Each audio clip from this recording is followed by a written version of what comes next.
on the production side, Caleb Williams' favorite target. Really fun player to watch. He falls in the draft because he's a little undersized, and for how undersized he is, he's not doesn't have elite explosiveness.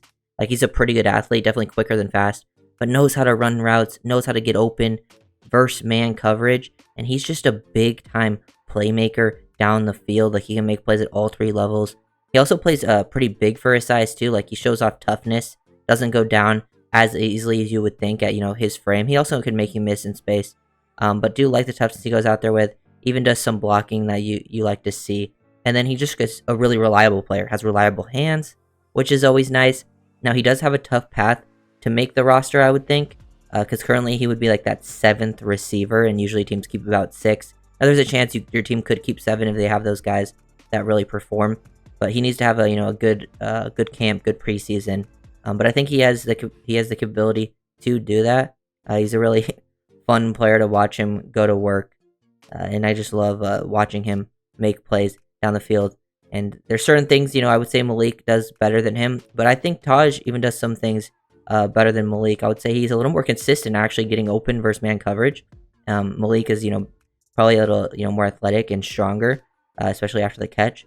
But Tahj, good down the field. Really good off script, too, to find those open spots. Very smart player. And, I'm rooting for him to make it. I think that would be very exciting for this team. But, right here in the slot, really good job, working that leverage. Kind of getting, bracketed here down the field. And he just understands how to work angles, how to work that leverage. Because if you watch him right here, he gives you a slight angle to the outside, which he understands exactly, how he's being played here. They have safety help over the top. By giving him this angle to the outside, he gets this guy to open up his hips now, can work across his face. And I love the angle he takes here. If you go back and look at this, angle, boom, get this guy to open up. Now you break across, and he really flattens it out. So this guy doesn't have the best angle to really cut him off, and then he makes a play down the field. Love that work from Tahj. Then we have Tahj in the slot here. Really hard sell this slant. Get off the ball. Hard sell the slant with eyes, upper body. When he really had the time to sell his routes, he did a great job, I think, with it. And then boom, get down the field. Very explosive out of his breaks. I think his long speed is pretty average. But I would say his quickness is pretty good in the slot again. He's definitely a slot-only guy. Knows how to manipulate DBs, as you can see. Getting them to open up their hips. The subtleness in the route stem. If you look at him, he's taking a slight angle to the outside. It's moving this guy just enough. And then once he eats up that cushion, hard stab out to the outside. Boom. Get him to open up his hips. Break a crack back across his face. He doesn't get the target there. But that's a good route. And he was doing this against a lot of good Pac-12 teams. And then, you go against Nevada, you get some off-man coverage, he eats up the cushion, and then boom, explodes by him.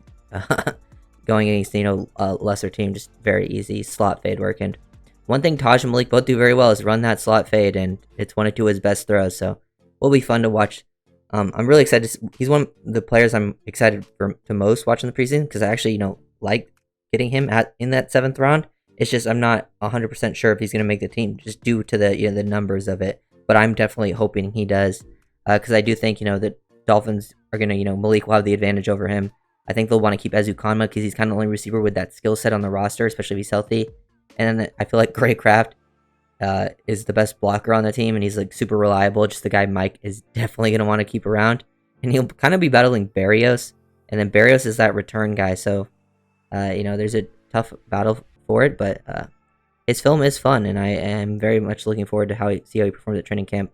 Just working hard leverage again, knows how to work the stem of his route, get these guys to open up his hips, move them. This is, how you win a lot of your routes. It's very quickly. He wins this route right away with just how he sets it up with that hard move to the inside, give the peak to it, salesman gets this guy to open up his hips, breaks back to the outside, all that separation, doesn't get the target, but very, very fun to watch him go to work. They used him in this type of stuff too, just a quick dump offs on the RPOs. Showed toughness to break some tackles, which is nice. One thing I didn't expect him to bounce off as many tackles as he did. I wouldn't say it's super common, but he did a better job of bouncing off tackles than I imagined, or not going down super easily at contact, especially at his frame. But he can also make you miss. Not the most explosive guy, but he can make people miss on space for sure if given enough of the opportunity. But used like that, pretty good route. Running this whip route right here. You can see the smoothness of it. Everything is very timed up together. makes a tough catch outside the frame. He's got good, reliable hands, those things, and very fun to just watch him work the slot again, the leverage of it all. Like, he understands, like, all the space that he has. Sometimes, like this guy, a little farther off the ball than the last time that he ran this route. He still ends up doing it like the same way, but he understands like the pace and tempo he needs to work, heat up that stuff, and the timing of the routes. I mean, he just didn't get targeted on those plays. But he's a very impressive player overall. Big fan of what Tahj brings to this team. Another example of him just working underneath. Sometimes when he was, you go back and like on these like shallow crosses, he comes across here underneath on the mesh. A lot of times he was the guy like running into the people to open up his player. So he did a lot of the dirty work, but then here he gets open, doesn't, run to the sideline, starts to slow down, make himself an easier target. He understands that type of stuff, and he catches it, anticipates that the defender's going to come, makes a miss very quickly. Love that. Get upfield. That stuff is fun.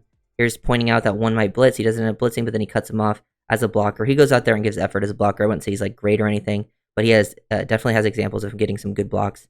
Then working off script, find that open spot, float to it, get away, then get upfield, and then doesn't go down like super easily too. I like that he fights for those extra yards before the whistle gets blown. This play didn't end up counting because I think, some illegal blocks, but he catches the ball, and, another example of him just making guys miss on space, breaking some arm tackles, getting into the end zone. It's very, very exciting for him to do all of that stuff. He can be a good deep threat. There's a lot of examples of him making plays deep down the field. It's while also being a short to intermediate. And then you see the stuff of him just bouncing off defenders, which is nice for a guy at his size, hand catcher down the field. People got to wrap him up. Really, really enjoyed watching Tahj. Those types of plays are super fun. Here he is winning in an interesting way because he's number 3 in the slot. This guy has hard outside leverage. Instead of attacking the outside leverage, he works hard at the inside and then stacks on top of him. And once he gets on top of him like this, he breaks back to the outside. It's such a hard way to win the route in that way, but he does. Gets open and then catches it with his hands. Very, very nice. Love that stuff from Tahj. Here's a big touchdown from him. Nothing too crazy. It's just an off-script play. He has a good feel for the off-script stuff to find the open space, playing with Caleb, gets it, makes a, nice catch above the frame. No one's around him, but then gets into the end zone. Tahj, very, very exciting to watch him go to work in all these scenarios. Another good job. Like here in the shake route, he did this a lot too. The shakes where, you kind of sit on your route, and then you kind of shift your momentum one way, and then boom, break back across the middle, and he catches the ball, shows off some good field vision to find the end zone. One of my favorite parts of Tahj's game. And then he's just a good downfield tracker. Has enough speed to make a play down the field. Like, he's not got elite speed, but he has enough speed to where he can, if he is ahead of you, it's going to be, a little hard to catch him. And he tracks the ball in so well. So really, really enjoy that stuff from Tahj. So if you enjoyed the video, make sure to like, comment, subscribe, and see you next time. Peace.